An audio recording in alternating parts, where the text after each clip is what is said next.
अस्सलाम वालेकुम रहमतुल्लाहि व बरकातुहू। कैसे नाज़रीन इकराम, उम्मीद है कि अल्हम्दुलिल्लाह रब्बिल आलमीन आप खैरियत से होंगे। आप देख रहे हैं हमारा चैनल दीनी मसाइल बाय अरशद रज़ा। आज हम बात करते हैं रब्बे कायनात के उस बंदे के बारे में कि जब रब्बे कायनात का वो बंदा परेशानी में होता है, परेशानी के माहौल में होता है, तो रब्बे कायनात को याद करता है। फिर उसके बाद में जब उसकी वो परेशानी दूर हो जाती तो वो रब को ऐसे भुला देता है जैसे कि उसकी परेशानी हुई ही नहीं। यानी कि जब मुश्किलों में घिरता है तो रब याद आता है, और जब उससे आजादी पाता है तो सब याद आता है। ऐसा माहौल हमारे कुछ अहबाब ही नहीं बल्कि अक्सरियत इसी में है कि अपने रब को भूले बैठे हुए हैं। आज हम अपने रब को भूला बैठे हैं, जिसकी वजह से हमें तरह तरह की मुसीबतों का सामना करना पड़ता है, तरीके से हमें दिक्कतों का सामना करना पड़ता है। हमारे मसाइब हम पर दाखिल होते हैं और हम वो हैं कि जो अपने रब को भुला करके हम तमाम मुसीबतों की तरफ भागते हैं कि हम मुसीबतें किस तरीके से ख़त्म करें। एक वाक़या हज़रत इमाम आज़म रज़ियल्लाहु ताला अन्हु का है कि हमारे इमाम मसलक हनफी के इमाम, हम सब के इमाम हज़रत इमाम आज़म रहमतुल्लाहि ताला अलैह के बारगाह में एक शख्स हाजिर हुआ और कहने लगा, सरकार, मेरा कुछ माल था जो मैंने ज़मीन में दफन किया था और मैं उसको भूल गया हूँ कि मैंने उसे कहाँ दफन किया था। पूरा वाक़या उसने अर्ज किया तो हज़रत इमाम आज़म रज़ियल्लाहु ताला अन्हु ने फरमाया, जाओ और आज की रात जा करके खूब नमाज पढ़ना, रात भर नफिल पढ़ना, रब्बे कायनात की याद करना, और रात भर नफिल पढ़ते रहना, तुम्हारा माल तुम्हें याद आ जाएगा।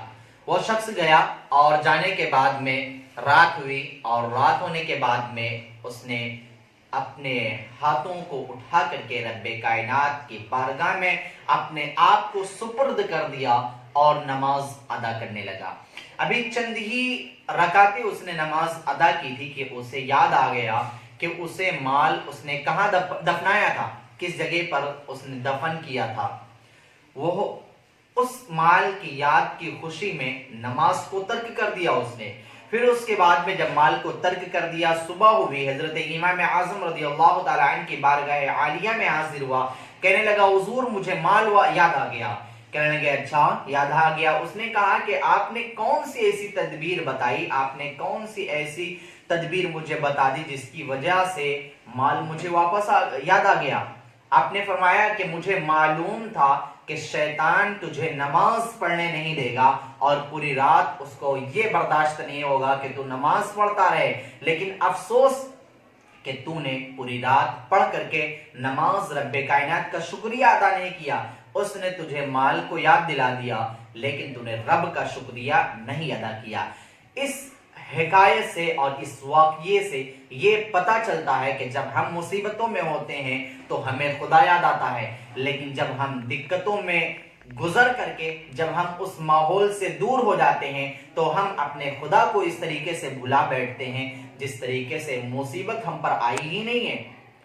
लिहाजा ऐ मेरे अजीजों, आप उसमें शुमार ना हो, आप उस शख्स की तरह ना बने जिसने अपने रब को भुला दिया, क्योंकि रब को भुलाने में बड़ी दिक्कतें हैं। क्योंकि आप अगर रब को भुला देते हैं तो कल रब्बे कायनात ने अगर अपने रहमत से मुंह फेर लिया तो रब्बे कायनात की अगर रहमत ना रही तो उस वक्त में तुम्हारा क्या हाल होगा और उस वक्त में हमारा क्या हाल होगा अगर हम ऐसा करेंगे। लिहाजा ऐ मेरे अजीजों, रब्बे कायनात का जिक्र करते रहो, उसका खैर करते, उसके लिए उस रब्बे कायनात का जिक्र करते रहो और अपने लिए दुआए मग़फ़िरत करते रहो। रब्बे कायनात से दुआ करते रहो कि परवरदिगार आलम मुझे अपने प्यारे महबूब के सदक़े में तमाम वो काम करने की तौफीक दे जिससे तू और तेरा महबूब हमसे राज़ी हो जाए। इस वीडियो में इतना ही। अस्सलाम वालेकुम रहमतुल्लाहि व बरकातुहू।